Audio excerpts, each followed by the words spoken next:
Chers amis, au cours des discussions que j'ai eues récemment avec tel ou tel d'entre vous, je me suis rendu compte qu'un certain nombre de sujets qui ont un lien avec la doctrine catholique, avec la pratique des sacrements, avec la vie spirituelle, attiraient particulièrement votre attention.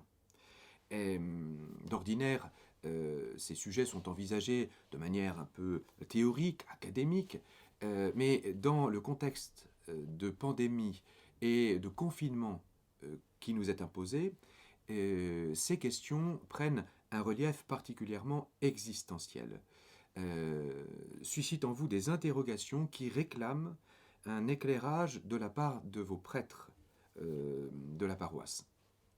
J'ai choisi de consacrer 3 petites vidéos à 3 thèmes, 3 questions qui sont parmi les plus récurrentes ces derniers temps.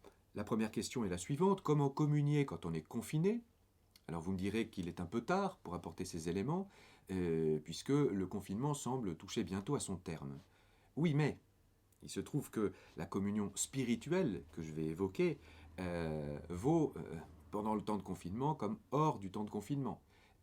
C'est donc, à mon sens, un enseignement qui peut être très pertinent, même après le déconfinement.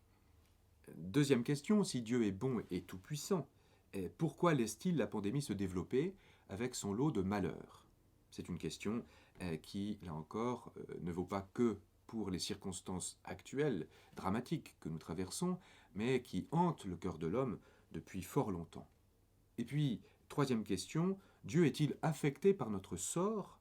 Dieu souffre-t-il de nous voir souffrir? Pour l'heure, je vais me consacrer, comme je l'ai dit, à la question de la communion dans le contexte du confinement, en vous apportant de très brèves considérations générales au sujet du sacrement de l'Eucharistie, avant d'évoquer les différentes formes de communion, et en dernier lieu de vous donner quelques pistes pour pouvoir vivre une communion spirituelle qui soit heureuse et féconde. Voyons d'abord ces considérations générales au sujet du sacrement de l'Eucharistie. Tout cela est très simple, comme vous allez le voir. Je pense que vous savez ce dont je vais parler, mais enfin, on gagne toujours à approfondir, à méditer ce sujet. Jésus-Christ, pour communiquer sa vie aux êtres humains et par là les rendre participants de la vie de la Sainte Trinité, a institué des rites particuliers qu'on appelle sacrements. Chaque sacrement, comme vous le savez, a sa finalité propre. Ainsi, par exemple, le baptême a un double but en réalité. Le premier but étant de retirer l'obstacle à la vie divine, obstacle qu'est le péché originel que nous contractons par le fait même d'être conçus. Et d'autre part, le baptême vise à imprimer en nous, à constituer en nous la vie de fils ou de fille adoptif de Dieu. Le sacrement de l'Eucharistie, pour sa part, a pour finalité de renforcer l'unité. Renforcer l'union avec le Christ, grâce à la communion au corps eucharistique de celui-ci, sous les espèces du pain et du vin. Renforcer, d'autre part, l'union du baptisé avec le corps mystique de Jésus, cette fois. Non plus le corps eucharistique, mais le corps mystique de Jésus, qu'est l'Église. D'où le nom très beau qu'on attribue souvent au sacrement de l'Eucharistie, on parle de sacrement de communion. Cette double communion au Christ-tête et à l'Église-corps que permet le sacrement de l'Eucharistie est absolument vitale. Il ne s'agit pas seulement de quelque chose de superflu, le baptême suffisant. Non, Jésus insiste lui-même dans le discours du pain de vie, au chapitre 6e de l'Évangile selon saint Jean, que nous avons récemment médité parce que la liturgie de la messe nous proposait des passages plusieurs jours consécutifs de ce discours du pain de vie. Que dit Jésus? En vérité, je vous le dis, si vous ne mangez pas la chair du Fils de l'homme et ne buvez son sang, vous n'aurez pas la vie en vous. Ceci explique que l'Église exige de ses enfants qu'ils communient au minimum une fois par an au temps pascal, afin que l'union au Christ et à l'Église ne soit pas rompue. Elle encourage cette même Église à communier souvent, pour que cette union soit plus étroite et plus vivante. Venons-en aux différentes formes de communion eucharistique. Au fil de son histoire, l'Église a distingué différentes manières de communier. Tout cela n'était pas explicite dans l'Écriture sainte, mais la tradition a pu déployer, a pu expliciter ce qui était implicitement contenu dans l'Écriture sur ce sujet. L'Église l'a fait de manière précise à la fin du XVIe siècle au Concile œcuménique de Trente, qui se fixait pour mission d'exposer à frais nouveaux l'intégralité de la doctrine catholique, dont certains fondements étaient remis en cause par la réforme protestante. Le Concile de Trente, donc, distingue trois formes de communion. La première forme est appelée communion sacramentelle et spirituelle. C'est la forme ordinaire de communier, sa forme parfaite, pourrait-on dire, dans la mesure où celui qui communie joint au geste matériel de recevoir la communion eucharistique, c'est la communion sacramentelle, eh bien il y joint les dispositions intérieures qui conviennent, c'est la communion spirituelle. Par l'expression dispositions intérieures qui conviennent, on entend la foi. Et oui, il faut croire que Jésus est présent, corps, sang, âme et divinité, sous les espèces du pain et du vin, pour aller communier fructueusement. Il faut, autre disposition intérieure, être dans l'amour, c'est-à-dire avoir la volonté de s'unir avec reconnaissance à Jésus, qui s'est offert sur la croix, et dont le sacrifice est réitéré mystérieusement sur l'autel.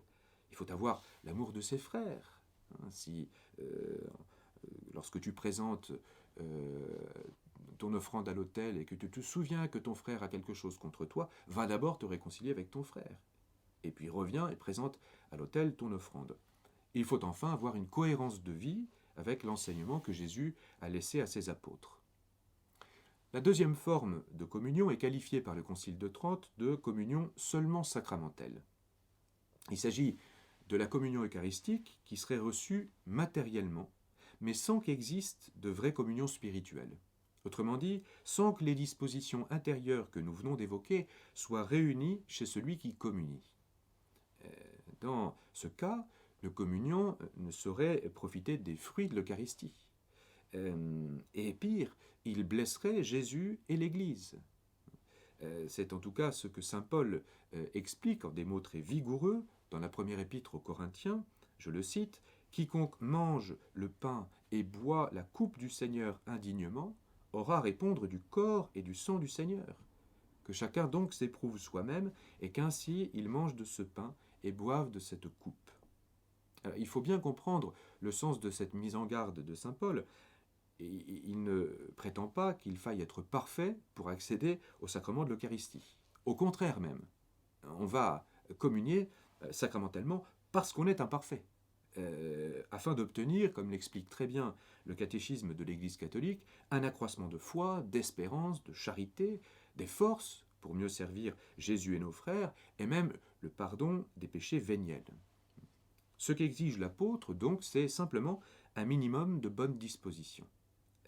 Cela implique que si certains de nos actes, certaines de nos pensées, de nos paroles et même de nos omissions, pour reprendre les termes du Je confesse à Dieu, étaient gravement en contradiction avec l'enseignement du Seigneur, on aurait d'abord à se présenter au sacrement de la réconciliation pour obtenir le pardon de Jésus et pour être alors en mesure de communier à son corps et à son sang sacramentel de manière fructueuse, c'est-à-dire avec une communion spirituelle. La troisième forme de communion, identifiée par le Concile de Trente, est appelée communion seulement spirituelle. C'est celle qu'on nomme encore plus communément communion de désir. Il s'agit du cas où une personne est empêchée de recevoir la communion sacramentelle, mais néanmoins s'unit par la pensée, par le cœur, au sacrifice de Jésus. Elle touche, cette personne, les mêmes fruits de l'Eucharistie que si elle communiait sacramentellement. Ceci est possible parce que, comme le disent les théologiens, Dieu est au-delà des sacrements. Si Jésus a institué les sacrements comme des canaux ordinaires de la grâce, il n'en est pas pour autant prisonnier. Il demeure souverainement libre. Étant Dieu, il est au-delà du temps et de l'espace, et par conséquent, il lui est toujours loisible de donner sa grâce à qui il veut, quand il veut, où il veut, et selon les modalités qu'il veut, comprendre dans le sacrement ou hors du sacrement.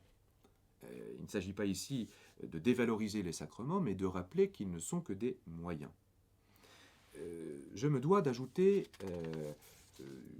une condition pour que la communion spirituelle soit valide, pour qu'il y ait véritablement communion spirituelle et qu'elle soit fructueuse. Il faut que le fait de ne pas pouvoir accéder à la communion sacramentelle ne dépende pas de la volonté du communiant. Autrement dit, que la privation de communion sacramentelle s'impose à lui de l'extérieur. Les facteurs d'empêchement légitimes peuvent être multiples. C'est par exemple la situation dont je sais combien elle vous afflige, qui est la vôtre en ce moment, et depuis maintenant quelques semaines, de ne pas pouvoir accéder à la messe parce qu'aucune messe n'est célébrée avec l'assistance d'une assemblée, ou encore aucun prêtre n'est disposé à donner la communion eucharistique hors la messe pour les raisons sanitaires que l'on sait. Mais il existe encore d'autres situations qui sont des facteurs légitimes d'empêchement, c'est-à-dire sans faute de la part du communiant. La personne est malade et elle doit garder le lit, ou elle est en charge par exemple d'enfants en bas âge, ou son devoir d'État, c'est-à-dire l'accomplissement de sa profession, ne lui permet pas raisonnablement de se rendre à la messe, de recevoir l'Eucharistie sacramentelle. Dans ces conditions, si les dispositions intérieures sont là, eh bien, quoique n'accédant pas à la communion sacramentelle, la personne fait une communion de désir qui lui apporte les mêmes fruits que cette communion sacramentelle. Autre est la situation de celui qui ne peut pas accéder à la communion sacramentelle de son propre fait, c'est-à-dire que sa responsabilité est engagée. Il s'agit par exemple de la situation de celui qui a sur la conscience un ou plusieurs péchés graves et se refuse à obtenir le pardon en confession. Il ne peut évidemment là pas y avoir de communion spirituelle. C'est le cas encore d'une personne dont la manière de vivre ne serait pas en conformité avec l'enseignement de l'Évangile. Il ne peut pas là non plus y avoir de communion de désir, c'est-à-dire on ne peut pas toucher le fruit de l'Eucharistie. Il faudrait pour cela se mettre dans les dispositions qui conviennent, c'est-à-dire mettre un terme à ce qui fait obstacle dans sa vie à la cohérence et à l'enseignement du Seigneur Jésus. Néanmoins, la personne qui est dans une telle situation peut vivre de ce qu'on appelle un désir de communion. Non pas la communion de désir, toucher les fruits de la communion sacramentelle sans pouvoir y accéder, mais le désir de communion. C'est-à-dire que la personne peut avoir un réel désir de s'unir au Christ malgré tout, d'être un jour en mesure de recevoir la communion sacramentelle. Et ceci est très beau. L'Église sait la complexité de certaines situations, éprouve à l'égard de ses enfants une tendresse, une compassion toute maternelle. Elle reconnaît la beauté et même l'utilité de ce désir de communion. C'est pourquoi elle recommande à la personne qui a ce désir de prendre part, si elle le peut, à la liturgie eucharistique, afin non seulement d'entretenir ce désir, mais encore d'obtenir que ce désir croisse, de telle sorte que la personne trouve un jour le courage de mettre un terme à la situation objective qui la tient éloignée de la communion. Et à défaut de pouvoir prendre part à la liturgie eucharistique, quand bien même il y aurait privation de l'accès à la messe, la personne peut entretenir ce désir en y substituant une méditation sur le mystère de la mort et de la résurrection du Christ, ou en méditant sur les textes de la messe. Je vais y revenir dans quelques instants. J'ajoute que celui qui aurait un péché grave ou plusieurs sur la conscience et qui, sans faute de sa part, ne pourrait pas accéder au sacrement de réconciliation, c'est le cas pour la plupart des confinés que nous sommes, il pourrait retrouver l'état de grâce et donc faire une communion spirituelle moyennant 3 conditions. La première condition, c'est de demander sincèrement pardon au Seigneur d'avoir péché sur tel ou tel point. C'est ce qu'on appelle la contrition. La deuxième condition, c'est de poser un acte de réparation, qui est l'équivalent de la petite pénitence que le confesseur vous impose après que vous soyez confessé. La troisième condition, c'est de s'engager fermement devant le Seigneur à aller se confesser quand la possibilité d'accéder à ce sacrement sera à nouveau offerte. C'est là ce qu'enseigne le Concile de Trente. J'en viens maintenant à des conseils pratiques, des pistes pour bien vivre la communion spirituelle. Depuis le début du confinement, ont été mises en ligne sur Internet une multitude de très belles prières qui favorisent la communion spirituelle. Pour en trouver une qui soit à votre convenance, il vous suffira de taper « acte de communion spirituelle » sur votre moteur de recherche et d'en consulter la liste. Mais dans la mesure où la communion spirituelle vise avant tout à obtenir les mêmes fruits que la communion sacramentelle reçue habituellement au cours de la messe, je crois que rien ne remplace la méditation des textes liturgiques de la messe.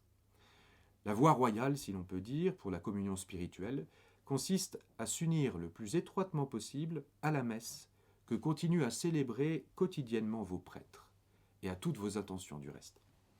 Que vous passiez ou non par l'assistance à telle ou telle messe qui est retransmise via la télévision ou via Internet, il s'agit de faire comme si vous étiez physiquement présent à la messe. Et pour cela, l'usage d'un missel est très utile. Comme à la messe donc, il convient de se préparer à prendre part au mystère eucharistique, en demandant pardon à Dieu pour nos péchés. On peut le faire en récitant par exemple « Je confesse à Dieu » ou un acte de contrition, ou encore toute autre prière pénitentielle. Viennent ensuite les lectures, la liturgie de la parole donc. En ces circonstances de privation de communion sacramentelle, lire les textes du jour prend une importance toute particulière. À défaut de pouvoir se nourrir du corps eucharistique de Jésus, du moins pouvons-nous nous nourrir de sa parole. Et les pères du désert évoquaient, notamment auprès des moines non prêtres, des frères, qui ne pouvaient accéder à l'Eucharistie autant qu'ils l'auraient voulu, ces pères disaient la valeur nutritive pour l'âme de la parole de Dieu qui est consignée dans l'Écriture sainte. Si ensuite vous ne disposiez pas de l'accès à une homélie portant sur les textes du jour, vous pourriez prendre quelques instants en silence pour laisser le Saint-Esprit, qui est l'auteur principal de l'Écriture, vous instruire, vous éclairer intérieurement sur les leçons à tirer des lectures que vous venez de faire pour votre journée. Ensuite vient, comme vous le savez, le moment de l'offertoire. Alors il faut reconnaître qu'au cours des messes auxquelles nous prenons part, l'offertoire fait parfois figure d'enfant pauvre. Pour plusieurs motifs, me semble-t-il. Il suit les lectures et l'homélie qui ont exigé un effort d'attention et donc s'accomplit souvent dans une assemblée qui se relâche un instant. L'offertoire est court, du moins dans la forme ordinaire du rite, et parfois prononcé à voix basse par le célébrant, dans la forme extraordinaire comme dans la forme ordinaire. Enfin, il coïncide, du moins à la messe dominicale, avec la quête, qui ne manque pas de distraire l'assemblée.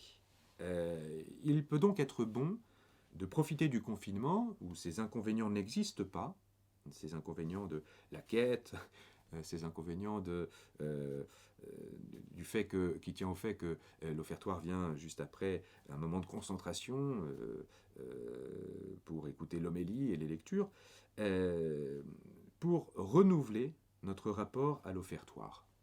J'entends par là non seulement lire et méditer les prières qui constituent l'offertoire, mais aussi et surtout se rendre attentif à ce qu'implique profondément l'offertoire. Car ce n'est pas le seul célébrant, le diacre, s'il y en a un, et les servants de messe que concerne l'offertoire, mais chaque membre de l'assemblée. Et en même temps que le prêtre offre à Dieu le pain et le vin qui seront consacrés quelques instants plus tard, chacun doit s'offrir lui-même. On dit parfois aux enfants qu'il faut qu'ils déposent en pensée sur la patène leur vie, leurs efforts et leurs préoccupations. Manière de s'exprimer qui fait parfois un peu sourire les adultes. Néanmoins, la réalité est très belle. Saint Paul invite les Romains à s'offrir eux-mêmes en hostie vivante, sainte, agréable à Dieu. C'est là le culte spirituel que vous avez à rendre, dit-il. Saint Augustin, qui est un grand lecteur de Saint Paul, ajoute « Ne cherchez pas en dehors de vous l'hostie dont vous avez besoin. Cette hostie, vous la trouverez en vous-même. On a l'impression qu'il parle tout exprès pour nous autres, vous autres qui êtes confinés et empêchés d'accéder à la messe. C'est une phrase audacieuse de la part de saint Augustin, mais tellement vraie. Comme le relève le cardinal Ratzinger dans son livre L'esprit de la liturgie, la nouveauté du christianisme consiste à passer d'un culte de substitution à un culte d'assimilation. Naguère, on offrait en sacrifice un bouc émissaire pour ne pas avoir à s'engager soi-même dans le sacrifice, et désormais, on s'offre soi-même. C'est ce que fit le Christ, c'est ce que chaque chrétien est appelé à faire à sa suite. Culte d'assimilation donc. Vient ensuite le canon, c'est-à-dire la prière eucharistique.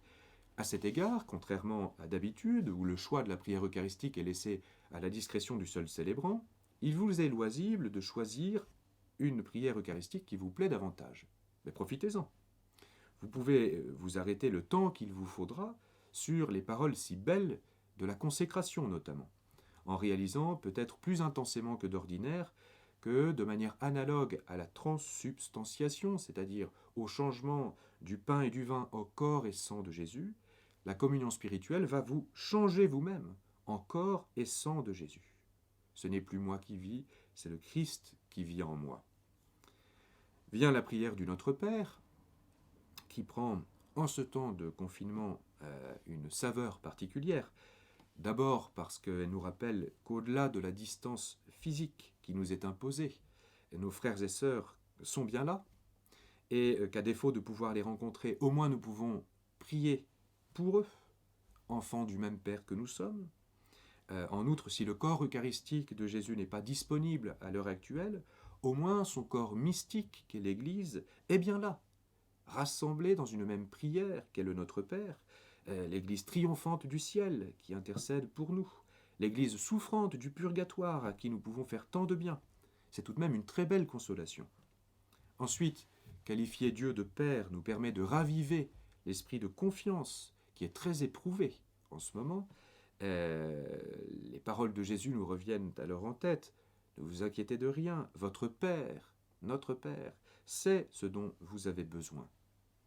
En prononçant les mots « Donne-nous aujourd'hui notre pain de ce jour », nous pouvons songer qu'à défaut de pain eucharistique, le Père éternel nous donne des grâces dont ce pain est le véhicule ordinaire. Du reste, une autre nourriture est toujours à notre disposition, la volonté du Père sur nous, ici et maintenant. Jésus nous apprend en effet, ma nourriture, c'est de faire la volonté de celui qui m'a envoyé. Cette volonté d'ailleurs, nous l'évoquons dans le Pater, que ta volonté soit faite. La privation de l'Eucharistie permet ainsi de renouer avec cet autre type de nourriture, très substantielle, qu'est la volonté du Père.